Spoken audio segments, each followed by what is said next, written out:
అలానే మిశ్రేశ్వరరావు, Abraham accord అనేటువంటిది ఒక కీలకమైనటువంటి అంతర్జాతీయ శాంతి ఒప్పందం.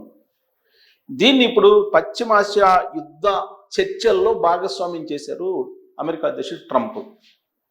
ఒకవైపు ఇరాన్ అమెరికా మధ్య యుద్ధానికి సంబంధించిన శాంతి చర్చల్లో పాకిస్తాను, సౌదీ అరేబియా, ఖతర్, ఇలాంటి టర్కీ ఇవన్నీ కూడా పాలుపంచుకొని ఎలాగైనా సరే ఇరాన్ అమెరికా మధ్య యుద్ధాన్ని ఆపాలని ప్రయత్నం చేస్తూ ఉమ్మడి ముసాయిదాన్ని తయారు చేసి చర్చిస్తున్నటువంటి సమయంలో అమెరికా బాంబు లాంటి ఒక ప్రతిపాదనను బయటికి తీసుకొచ్చింది. అదే అబ్రహం అకార్డ్. ఏంటి ఈ అబ్రహం అకార్డ్ అని అంటే, అమెరికా అధ్యక్షుడిగా ట్రంప్ తొలిసారి అధ్యక్షుడు అయిన తర్వాత, బాధ్యతలు స్వీకరించిన తర్వాత ఈ అబ్రహం అకార్డ్ అనేటువంటి దాన్ని తీసుకొచ్చారు. ఇజ్రాయెల్ అంటే యూదులు, అలాగే ముస్లిమ్స్, అంటే అరబ్ కంట్రీస్, అలాగే క్రైస్తవులు, ఈ మూడిటికి సంబంధించి అబ్రహం అనే అతను ప్రవక్త.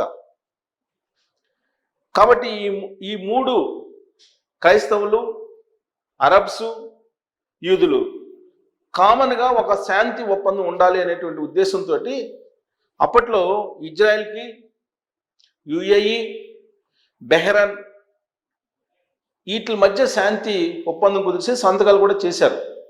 మొరాకో తర్వాత మొరాకో కూడా చేరింది. సో ఇలా కొన్ని దేశాలతోటి సంతకాలు చేయించారు దాని మీద. కాబట్టి మిగతా అరబ్ కంట్రీస్ సంతకాలు చేయలేదు. ఆ అరబ్ కంట్రీస్ తోటి కూడా సంతకాలు చేపిస్తే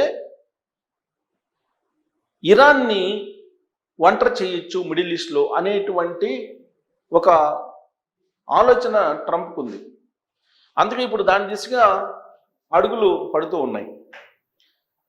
ఆ క్రమంలో పాకిస్తాన్ కూడా సంతకం చేయముంది అమెరికా. దీని మీద, ఈ ఒప్పందం మీద పాకిస్తాన్ కూడా సంతకం చేయాలి అని చెప్పింది. సౌదీ అరేబియా, పాకిస్తాను, ఈ మిగతా అరబ్ కంట్రీస్ ఏవైతే ఉన్నాయో, టర్కీ, ఇలాంటివన్నీ అన్నీ కలిపి అరబ్ కంట్రీస్ అన్నీ కూడా సంతకం చేపిస్తే బెనిఫిట్ ఉంటుంది అని చెప్తున్నారు. ఎందుకు బెనిఫిట్ ఉంటుంది? ఆల్రెడీ యుఏఈ సంతకం చేసింది కాబట్టి దానికి F-35 విమానాలని ఇవ్వడానికి ట్రంప్ అంగీకరించాడు. ఒక్క ఇరాన్ని ఒంటరి చేయాలి అనేటువంటి ఉద్దేశంతో ఈ అబ్రహం అకార్డ్ అనేటువంటి ఒప్పందాన్ని బయటికి తీశాడు అమెరికా అధ్యక్షుడు. దీనికి పాకిస్తాన్ ససేమిరా అంటూ ఉంది.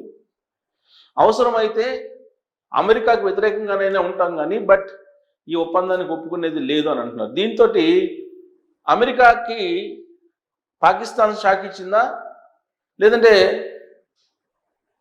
పాకిస్తాన్ అమెరికాకి షాక్ ఇచ్చిందా, అమెరికా పాకిస్తాన్కి షాక్ ఇచ్చిందా అనేటువంటి చర్చ అంతర్జాతీయ సమాజంలో నడుస్తుంది.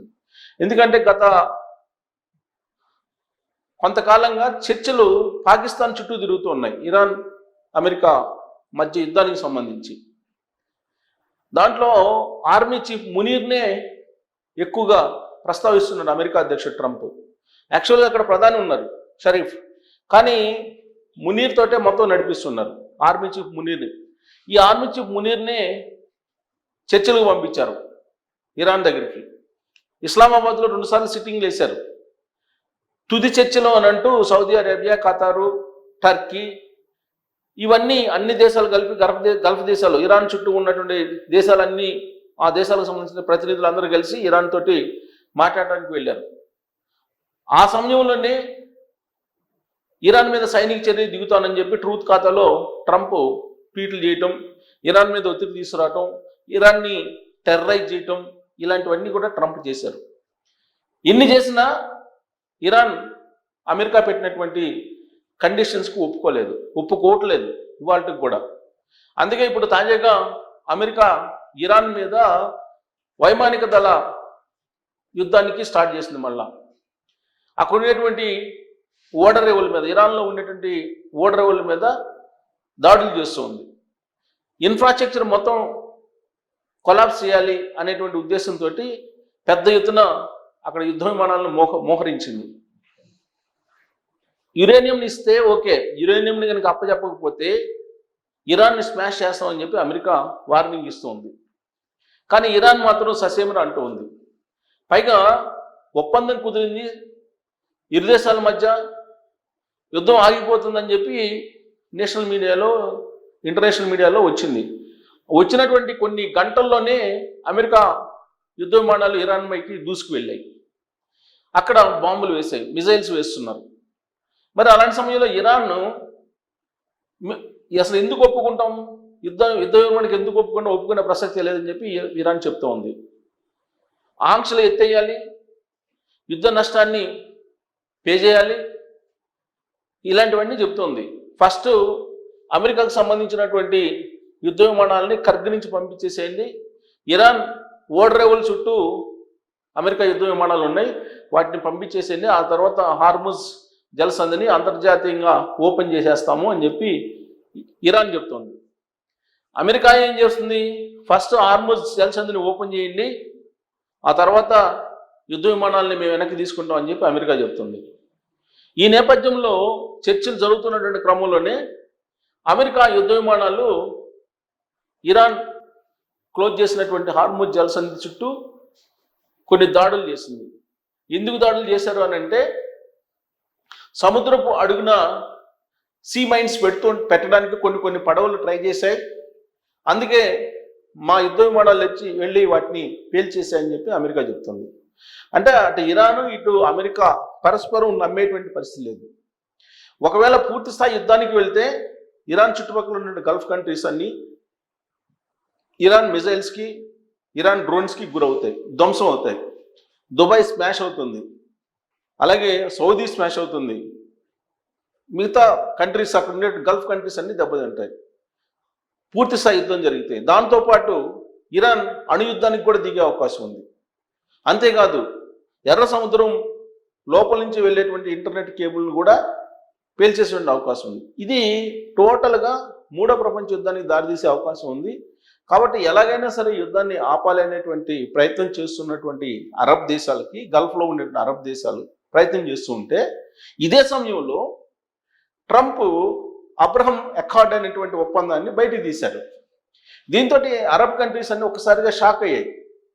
ట్రంప్ అధ్యక్షుని హోదాలో పెట్టినటువంటి ప్రతిపాదన వాళ్ళకి షాక్ ఇచ్చేలాగయ్యాయి. ఎందుకంటే పాలస్తీనా స్వతంత్ర దేశంగా ప్రకటించేంత వరకు కూడా ఇజ్రాయెల్కి మేము సహకరించమని చెప్పి ఈ అరబ్ కంట్రీస్ చెప్తూ ఉన్నాయి. ఇజ్రాయెల్ పాలస్తీనా మీద యుద్ధం చేస్తుంది, అక్కడ ఉండేటువంటి వాళ్ళ ప్రాణాలు తీస్తూ ఉంది. కొన్ని లక్షల మంది చనిపోయారు పాలస్తీనా ఇజ్రాయెల్ కారణంగా.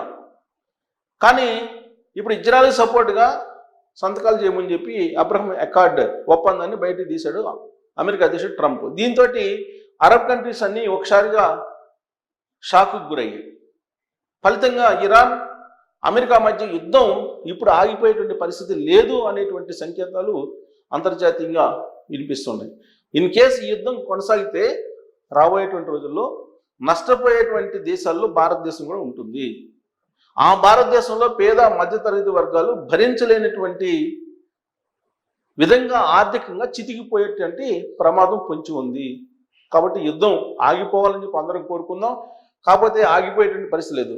శాంతి ఒప్పందాలకు ఇరాన్ వచ్చేటువంటి సమయంలో అబ్రహం అకార్డ్ అనేటువంటి ఒప్పందాన్ని అమెరికా అధ్యక్షుడు ట్రంప్ బయటికి తీశాడు.